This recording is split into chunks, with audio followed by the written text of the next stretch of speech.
Olá pessoal, na aula passada vimos como funciona o ciclo de refrigeração por compressão a vapor ideal, né? Vimos o diagrama P por H e o diagrama T por S. E vimos também como estimamos o COP de um sistema de refrigeração, que é por meio dessa expressãozinha aqui, tá?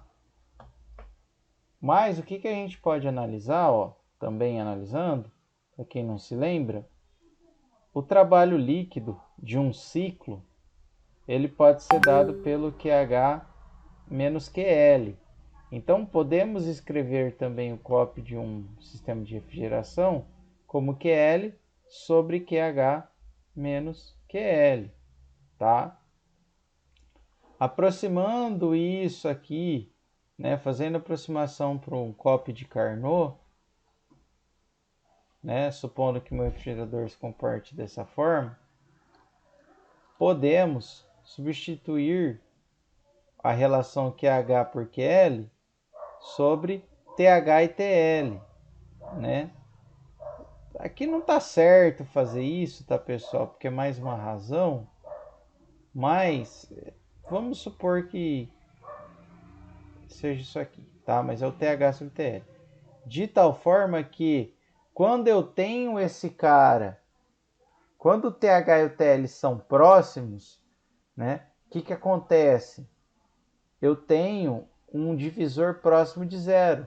Quando eu tenho um divisor próximo de zero, meu COP ele tende ao infinito. Então, quanto mais o meu TH se aproxima do meu TL, maior vai ser o COP do meu ciclo, tá?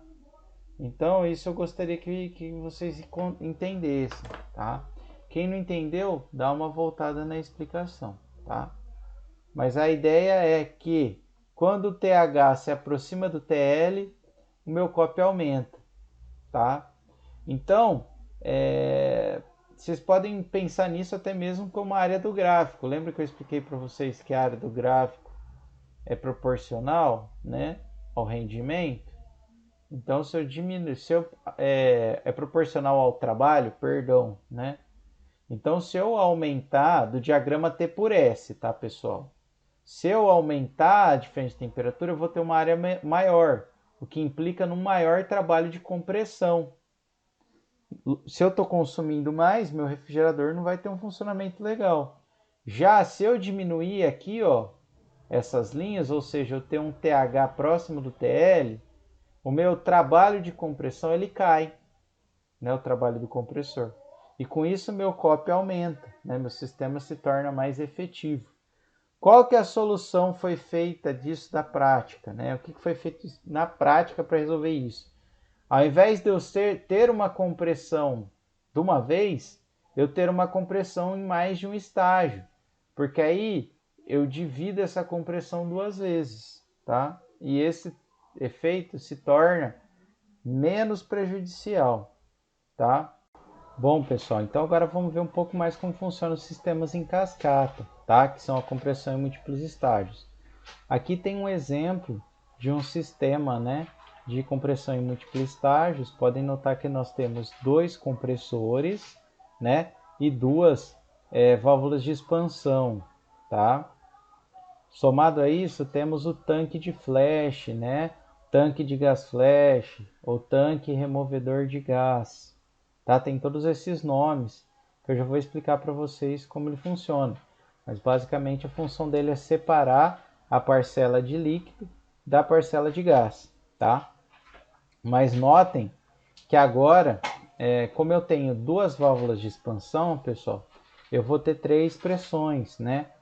A pressão, né, de saída do meu compressor, né, de alta pressão, que vai estar na entrada aqui do meu condensador, a pressão intermediária, né, que seria após a passagem aqui do meu sistema aqui pela válvula de expansão, da primeira válvula de expansão, e a gente vai ter a pressão mínima que vai ser após passar a segunda válvula de expansão, que é onde justamente vai ocorrer a remoção de calor lá no evaporador, tá?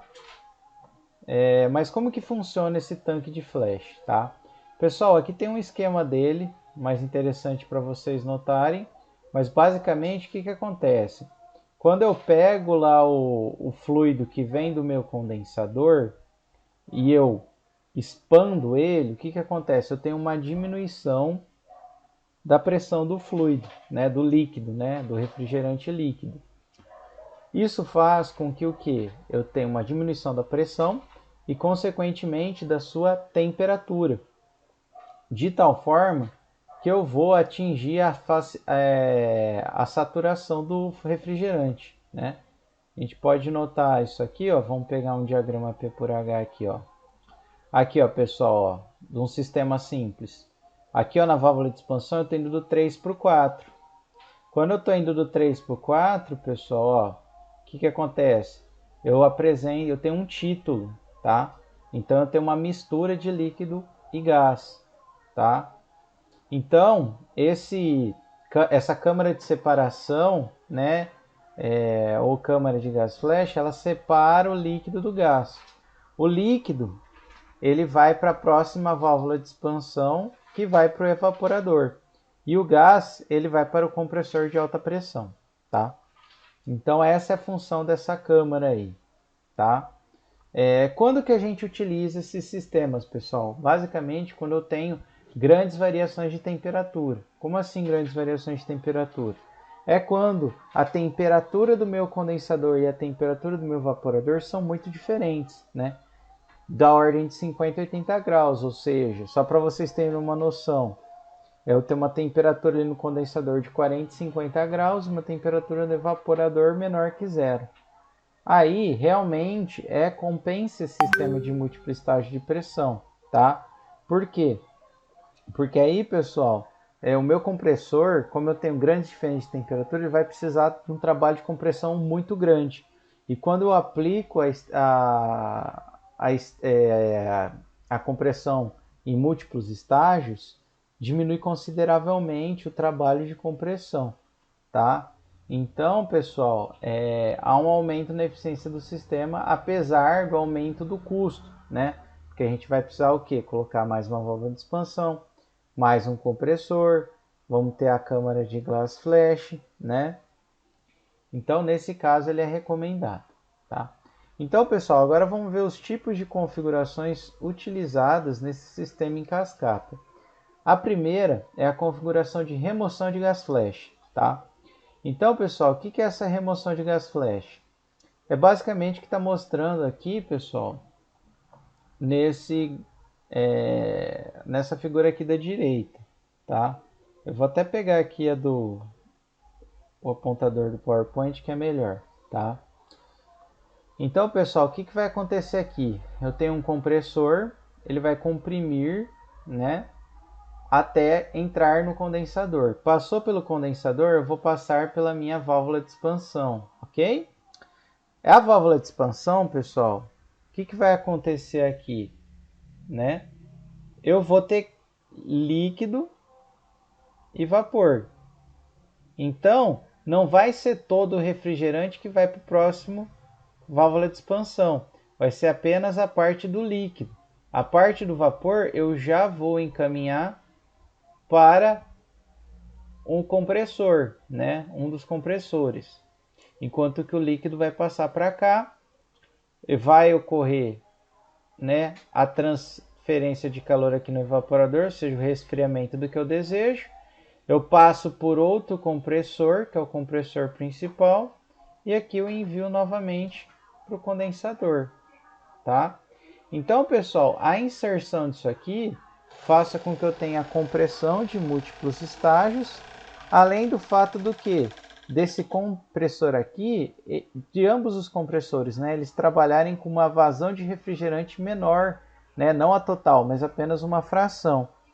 Então, isso dá um efeito considerável de, vamos falar assim, de eficiência no nosso sistema, tá? Então esse é um dos tipos que existem, tá? Vantagem redução de potência de compressão, né? Conforme maior for a minha diferença de temperatura entre o condensador e o evaporador, mais vai ser vantajoso eu utilizar isso, tá? O meu compressor, ele acaba sendo mais barato, porque ao invés de eu pegar um compressor que tem uma capacidade gigantesca de compressão, eu acabo pegando compressores que eles comprimem em etapas. Então eu pego o próprio custo do compressor é mais barato, tá? E como vai menos fluido para o evaporador, eu também tenho menor perda de carga. Entretanto, eu tenho esse custo adicional, né? Porque eu tenho mais equipamentos, né? Como eu já comentei com vocês. E pessoal, nessa linha aqui que vai do tanque flash aqui até o evaporador, eu preciso ter muito cuidado com o isolamento térmico, tá? Porque aqui eu vou estar trabalhando a temperaturas muito baixas, tá? Negativas, né? Na grande maioria dos casos. Então, se eu não isolar, eu não vou conseguir utilizar ela aqui para refrigeração do meio ambiente, tá? Então, eu tenho um custo aqui com isolamento dessa tubulação, tá? Pessoal, esses exemplos eu vou resolver com vocês na próxima aula, tá? Não vai ter para essa semana, não.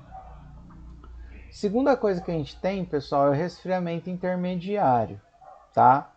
Então, o que acontece no resfriamento intermediário, pessoal? Eu faço algo bem parecido lá do que eu via lá na remoção de gás flash. Mas o que acontece aqui, pessoal? Lá no meu tanque de gás flash, eu vou resfriar, né, o meu fluido, tudo bem? Então, o que eu faço? Eu comprimo ele, resfrio um pouco no tanque de gás flash e comprimo novamente. Então, essa basicamente é a ideia do resfriamento intermediário. Então, o que eu ia consumir, ó, daqui até aqui, ó, eu acabo dando essa quebra, tudo bem? Como eu avalio se o meu resfriamento intermediário está sendo efetivo, tá? Eu avalio, pessoal, pela redução do trabalho de compressão, que é por meio desse cálculo aqui, dessas entalpias, tá? Então, se isso aqui for grande, significa que eu estou conseguindo reduzir bastante o trabalho de compressão, tá? Esse sistema ele é interessantíssimo quando a gente trabalha com temperaturas baixíssimas, né? Ou seja, lá no evaporador tem temperaturas muito baixas. Por quê, pessoal? Porque esse resfriamento intermediário, vocês concordam, né? Que eu vou ter uma temperatura alta no condensador, eu vou ter uma temperatura intermediária aí no tanque de gás flash e vou ter uma temperatura menor lá no evaporador. Então, eu preciso de algum fluido para resfriar esse resfriador intermediário, né? Então, se na temperatura lá do resfriador intermediário do tanque de gás flash ela for elevada, vai ser complicado de eu resfriar. Por quê? Porque o ar e a água elas estão próximas à temperatura ambiente. Então, por exemplo, se eu tiver lá lá na temperatura intermediária 20, 30 graus, meu trocador de calor não vai ser efetivo. Portanto, só compensa utilizar quando a temperatura do evaporador foi muito baixa, tá? Então é muito aplicado aqui em sistemas frigoríficos, tá? Bom, nessa técnica de resfriamento intermediário, o que acontece? Lembra que eu comentei com vocês que é comum a gente ter esse problema de resfriamento intermediário, né? Por quê? Porque se a minha temperatura no evaporador não for muito baixa, vai ser difícil de eu conseguir ter aquele resfriamento intermediário. Então, uma técnica que é utilizada na indústria para proporcionar esse resfriamento mais eficiente é fazer o quê? É fazer o borbulhamento. O que é o borbulhamento? É quando eu pego o vapor superaquecido aqui do compressor de baixa pressão, né? Ou seja, esse compressor é o compressor, pessoal, que vai depois do evaporador, tá? Que é aquele lá mais embaixo. Então, eu jogo esse vapor superaquecido no meu resfriador intermediário. E aí, o que acontece? Eu consigo ocasionar o resfriamento e também fazer com que o vapor não cheque tanto superaquecido no outro compressor, né? Que é aquele compressor que justamente vai fazer o quê? Vai dar aquele aumento de pressão violento para chegar lá no condensador.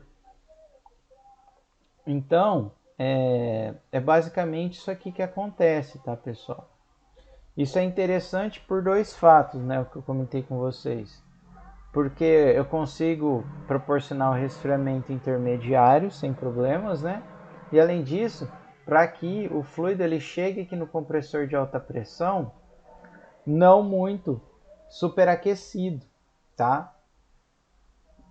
Pessoal, por mais que o compressor trabalhe a altas temperaturas, nunca é bom um equipamento trabalhar com temperaturas altíssimas, principalmente do ponto de vista de lubrificação, tá?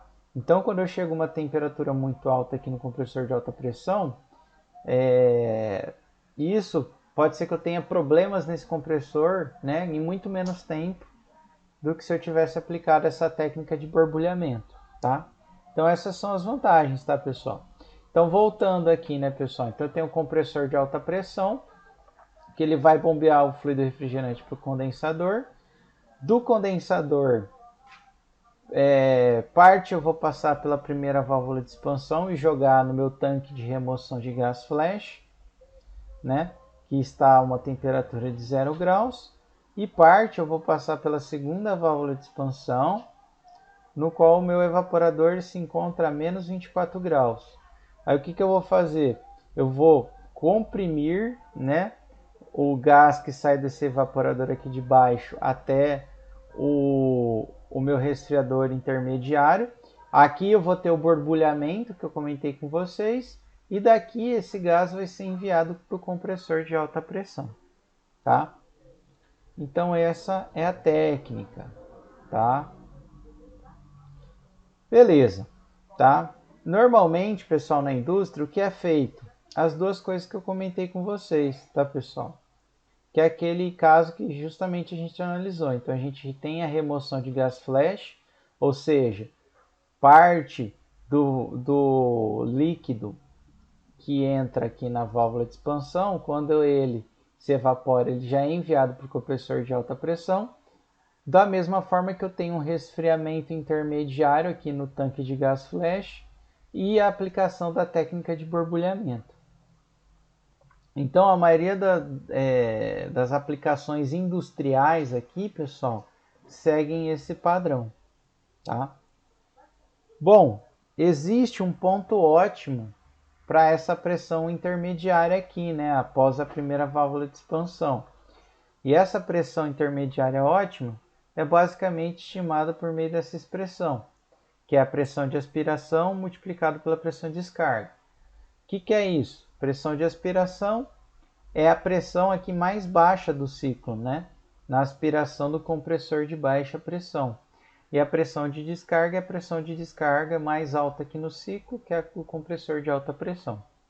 Então, se eu multiplicar e tirar a raiz, eu vou ter o meu ponto ótimo para a pressão intermediária, tá? Normalmente eu consigo seguir? Não, né, pessoal? Mas é sempre desejável que a gente mantenha próximo desse ponto, tá? Bom, aí, pessoal, é algo que eu tinha comentado com vocês lá no início da nossa aula, tá? O que acontece na prática e nas indústrias? Você tem lá um frigorífico, um mercado, ele possui câmaras frigoríficas. E normalmente, pessoal, as temperaturas de armazenamento variam de alimento para alimento, né? Os congelados, pessoal, eles sempre vão ficar a temperaturas mais baixas, como a menos 20, menos 30 graus Celsius. Enquanto as verduras, legumes, eles vão estar lá entre de 0 a 10 graus Celsius, mais ou menos, para serem conservados, tá? Então, pessoal, o que normalmente é feito, né?